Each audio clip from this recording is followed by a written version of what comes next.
E aí, minha amiga, e aí, meu amigo? Estamos de volta agora com aula sobre estrutura da população. Já passamos pela transição demográfica, vimos razão de dependência positiva, vimos também cruz russa e agora vem a pirâmide etária. Porque quando falamos de estrutura da população, nós estamos falando da organização da população. E como que nós podemos organizar a população? Basicamente de duas formas. Nós podemos organizar a população por idade e gênero, e quando falamos de idade e gênero, falamos da pirâmide etária, e podemos organizar também a população por atividade desenvolvida, por trabalho. É o que nós chamamos de setores da economia. Agora, verticalizaremos na pirâmide etária, ou seja, na organização da população por idade e gênero. Vamos lá. Eu coloquei aqui, ó, pirâmide etária, nada mais é do que um gráfico. Um gráfico de organização da população por idade e gênero. Nós temos a pirâmide etária, cada um destes espaços corresponde a um grande intervalo etário. Do lado esquerdo da pirâmide etária, nós temos os homens. Do lado direito, nós temos as mulheres. Desta forma, acontece o seguinte, nós temos os intervalos etários. Na parte de baixo, 0 a 19 anos é o primeiro intervalo etário. No meio, 20 a 59 anos é o segundo intervalo. E depois, o terceiro intervalo, população com mais de 60 anos. Organizamos, portanto, por idade. E no que diz respeito ao gênero, vamos lá novamente. Do lado esquerdo, sempre, por toda a eternidade, os homens. Do lado direito, a população feminina, as mulheres. Lembrando que o vestibular não tem que te informar isso. Essa informação você tem que levar. Saber que do lado esquerdo são homens. Agora aqui, qual é o nome dado para cada um destes intervalos? A parte de baixo da pirâmide etária é chamada de base.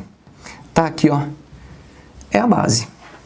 A parte do meio da pirâmide etária é chamada de corpo. É o corpo da pirâmide. A parte de cima é chamada de topo ou ainda de ápice da pirâmide etária. Vamos colocar aqui o que mais aparece nos vestibulares, que é topo.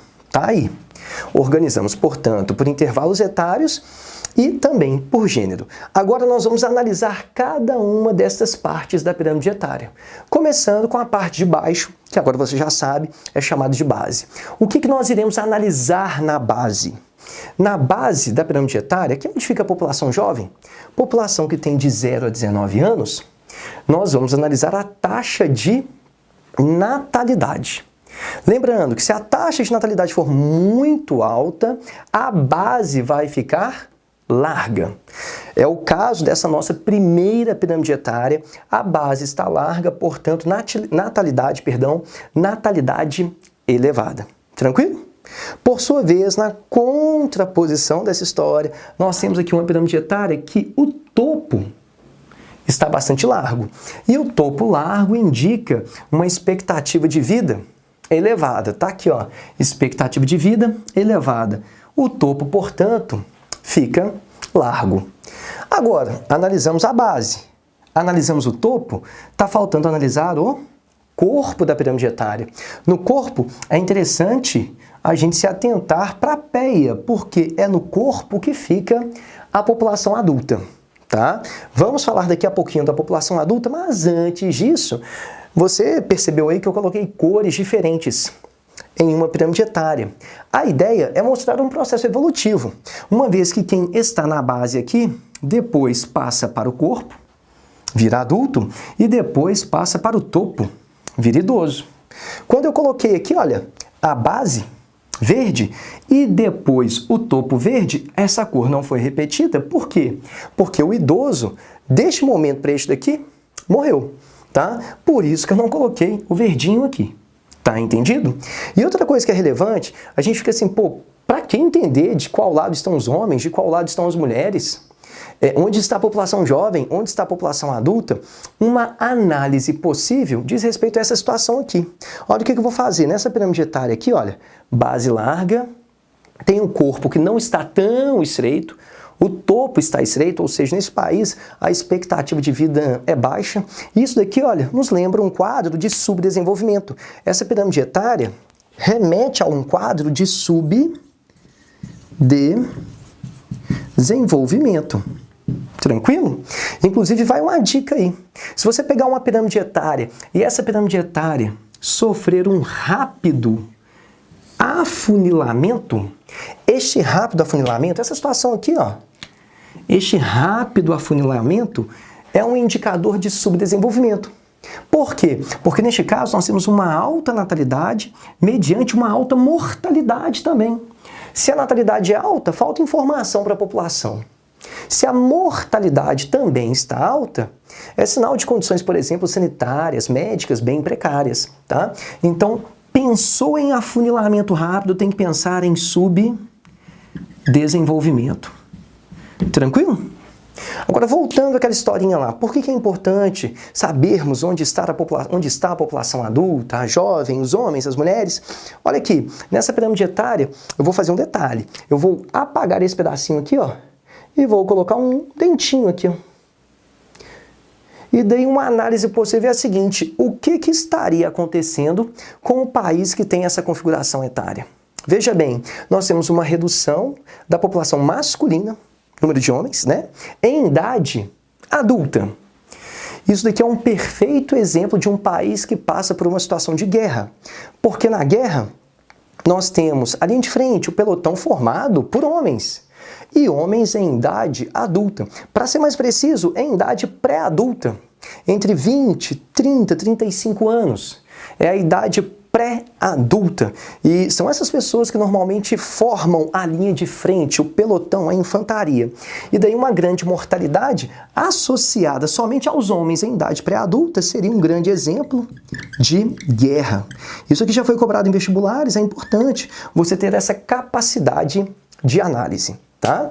Agora aqui, vamos lá, voltando para a população adulta, havíamos parado aqui na população adulta, analisamos a base, o topo, vamos voltar agora para o corpo. População adulta, aqui que nós temos a maior parte da PEA. Mas o que é PEA? Definição está aqui. População economicamente ativa, essa parte é fácil, é a população que trabalha ou então que procura emprego. Lembrando que quem trabalha pode trabalhar formalmente ou informalmente. E daí vai uma dica, a PEA não é definida pela idade. A PEA é definida de acordo com o exercício de uma profissão remunerada. É quem trabalha ou ainda quem procura emprego. Vou colocar aqui, olha, que quem trabalha pode trabalhar, vou colocar um asterisco aqui, ó. Quem trabalha pode trabalhar informalmente. Lembrando que o trabalhador informal é aquele que não paga devidamente seus impostos trabalhistas. Claro, se temos os informais aqui no trabalho, a gente tem que considerar também os trabalhadores formais, sem problema algum, tá?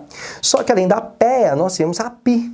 Alguns vestibulares chamam de PEI, população inativa ou população economicamente inativa, formada por quem não trabalha e também por quem não procura emprego, tá? Os idosos, mesmo que aposentados, são considerados população inativa. Os estudantes, que não trabalham, obviamente, a população infantil, fazem parte da população inativa. Agora aqui, olha se fica fácil organizar assim. Eu posso falar que todo mundo que é jovem, que todo mundo que está na base da pirâmide, necessariamente é PI? Não, né? Por quê? Porque eu posso ter uma pessoa de 17 anos trabalhando. Se essa pessoa trabalha, ela compõe a PEA, população economicamente ativa. Agora eu posso afirmar que a maior parte da população jovem é PEA. Desculpa, é PI, é inativa.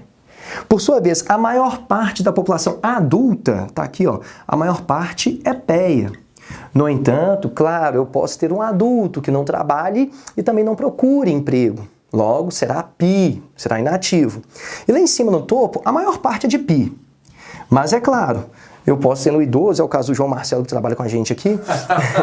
ele é idoso, só que ele trabalha, tá na narrativa, então ele é PEA, tá? Então, eis a organização. O grande lance é que muita gente acha que todo mundo que é jovem é PI, todo mundo que é adulto é PEA. Não é bem por aí. Agora, você já está dominando a matéria. A maior parte da população jovem é PI, a maior parte da população adulta é PEA, não a totalidade, e a maior parte da população idosa é PI.